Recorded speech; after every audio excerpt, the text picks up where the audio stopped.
Hello and welcome to the show. Today I'm going to be enjoying this Rwanda Hingakawa coffee that has been barrel aged by Boon Boona Coffee.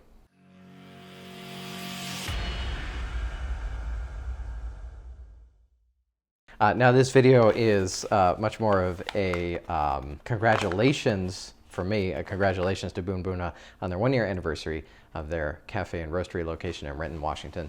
Really awesome to see them doing so well. Congratulations to Ephraim and the whole team serving the community down there. They're doing a really great job. So I went to their kind of anniversary party earlier this month, or earlier January. I got to enjoy the East African coffee ceremony there. They performed that on Saturdays, which is really cool. But then I also picked up a bag of this. So they had been experimenting with some barrel-aged stuff. So I thought that would be fun to enjoy and fun to share with you. So this is not going to be like a terribly in-depth like review or anything of the coffee. One of the things with barrel aging coffee, especially when barrel aging enough to really get what's in the barrel, like the aromatics that are in the barrel into the coffee, it's going to be really overpowering to the natural taste of the coffee. Hopefully complementary, but it's going to be the distinct, powerful taste and aroma that you have.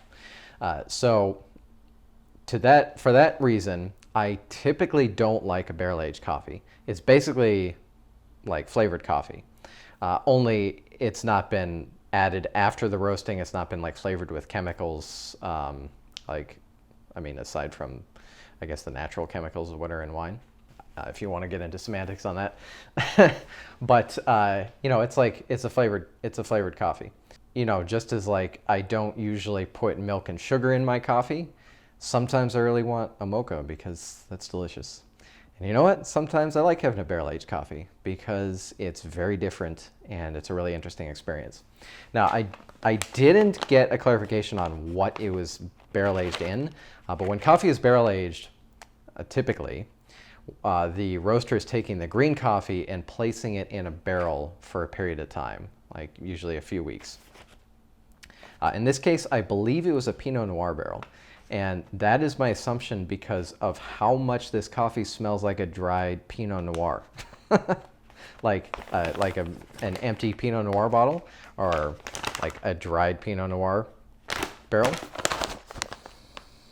That is like the predominating flavor. It smells like dried wine minus the alcohol, if you can kind of parse those aromas. And then that's like the first very powerful aroma to it. As that flows over and you kind of get more into the smell, you can get the sweet, like kind of a sweet cocoa-like base. The wine barrel, I'm assuming it's a wine barrel again.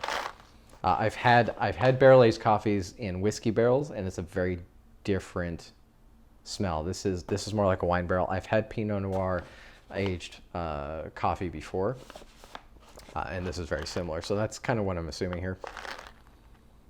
Lots of sugars. Wow, it's just really powerful.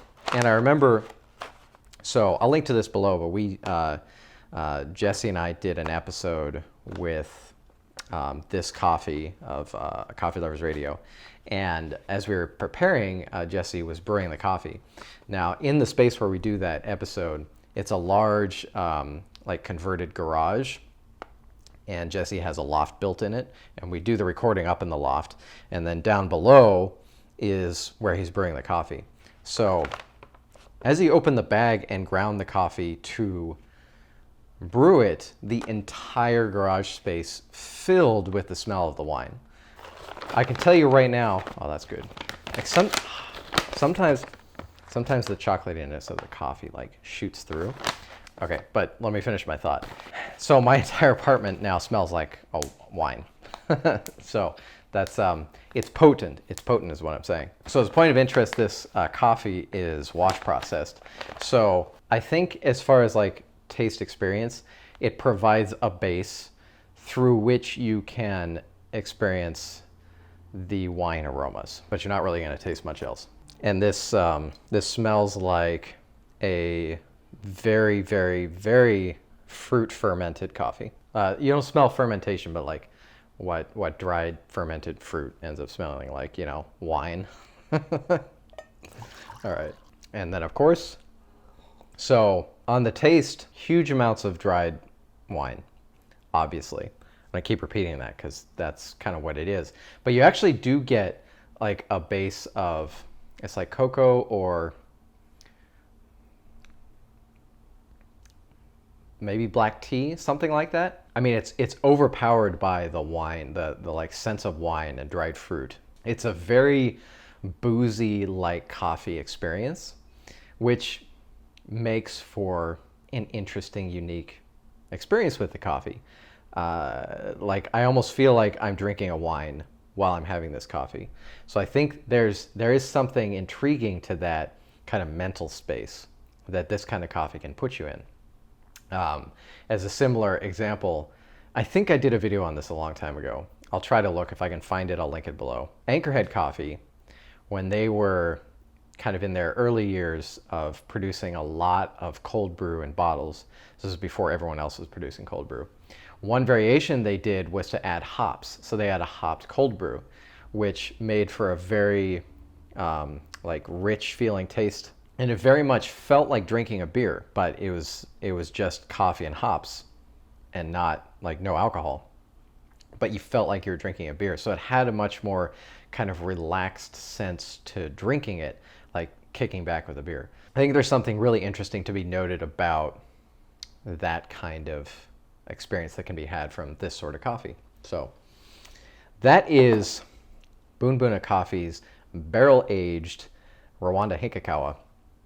If they still have it, if they have it on the site, I'll link to it. Otherwise, I'll just link to Boon-Buna's site. They are very excellent roasters, and everything from them that I've ever had has been delicious. So if you want to explore some African coffees, especially, check them out.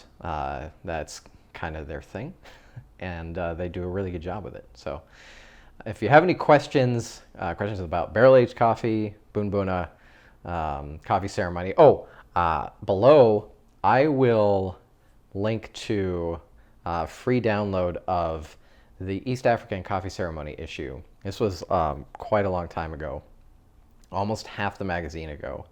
I featured a big story about the East African Coffee Ceremony. And it was Ephraim and his family who helped me put that together. So they put on the ceremony. I took all the pictures so you can see that. And we really were able to tell an in-depth story and share an in-depth experience of what that's all about.